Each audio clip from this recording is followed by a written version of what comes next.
Bienvenue à tous, c'est toujours un plaisir de vous retrouver sur RTI 1. Gérer les questions du genre dans le processus électoral, c'est aussi une des missions de la Commission électorale indépendante CEI.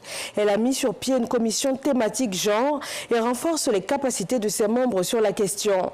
Ils se sont appropriés les problématiques liées au genre et leurs enjeux au cours. La formation démarrée le 6 avril a pris fin aujourd'hui samedi. Comment évoluent les travaux de construction des marchés de Boaké et de Yopougon? Pour la première fois depuis le 2 août 2019, date de signature de la première convention, le comité de suivi des travaux s'est réuni pour faire le point. Les travaux à Yopougon sont bientôt lancés. Selon le maire de la commune de Boaké, le terrassement est à plus de 60% pour des travaux lancés en juillet 2020 par les présidents de France et de Côte d'Ivoire, et cela pour un montant de plus de 46 milliards de francs CFA. Le marché de Boaké est prévu pour être livré en juin 2023. Cependant, des difficultés relatives au bon fonctionnement des activités des entreprises prestataires ont été mises sur la table. En vue de renforcer la gestion des frontières et la cohésion sociale aux frontières de la Côte d'Ivoire avec le Mali et le Burkina Faso, les autorités ont récemment participé à un exercice de simulation de crise grandeur nature. Le point avec Amadou Ouattara.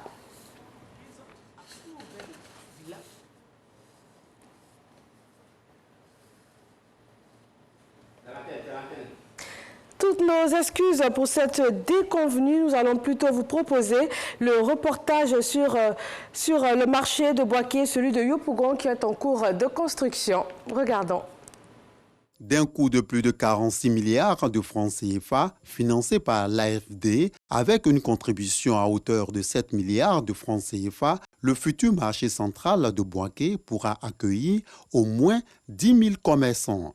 La construction du marché de demi-gros et de détail de Yopougon pour plus de 23 milliards de francs CFA, dont plus de 3 milliards et demi de TVA à la charge de l'État de Côte d'Ivoire, associée à celle du marché de gros de Boaké, constitue le projet dénommé MABI. Selon les acteurs de mise en œuvre, les chantiers connaissent une accélération. Le marché de demi-gros, le marché de détail permettra d'absorber tous les commerçants que nous avons sous la haute tension qui vont de la gare Siporès jusqu'à Carrefour-Chu. Les délais de livraison se situent autour de juin 2023. Globalement, nous sommes à 64% et nous allons entamer à la fin du premier semestre, donc fin juin, la construction proprement dite des bâtiments.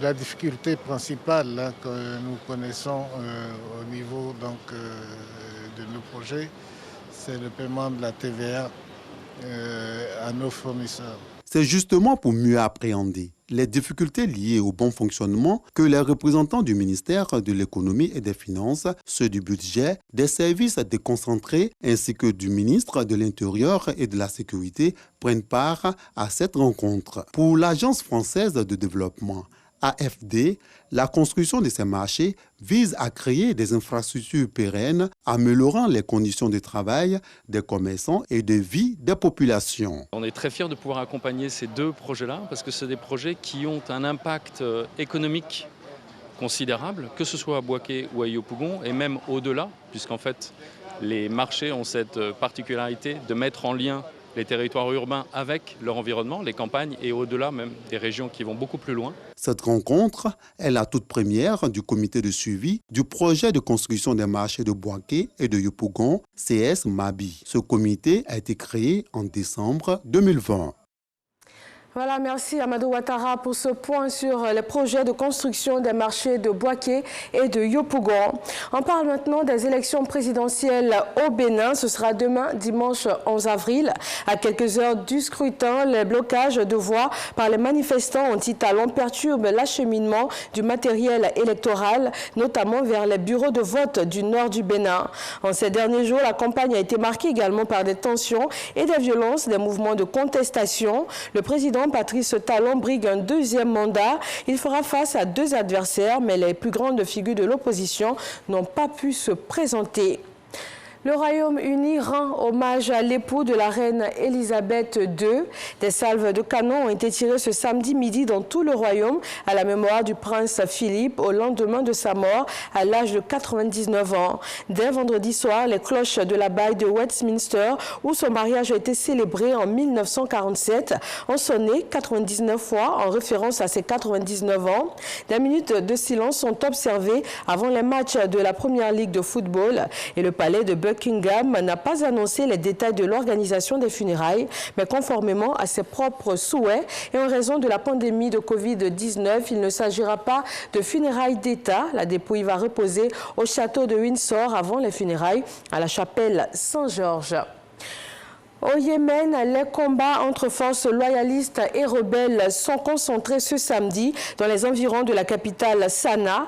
Une offensive des rebelles chiites houthis pour reprendre des positions qu'ils avaient perdues au nord-est de Sanaa a été mise en échec par les forces pro-gouvernementales, selon donc des sources militaires, en faisant état d'au moins 20 rebelles tués.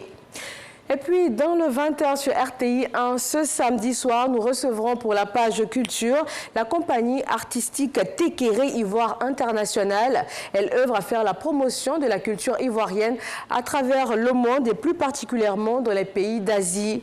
Elle prépare en ce moment des tournées à échange ivoiro-coréen avec à la clé des actions sociales, notamment la construction de plusieurs centres de métiers linguistiques, artistiques et touristiques ivoiro-coréens. Tout cela en faveur des enfants de Côte d'Ivoire. Si vous voulez tout savoir, retrouvez-nous à 20h.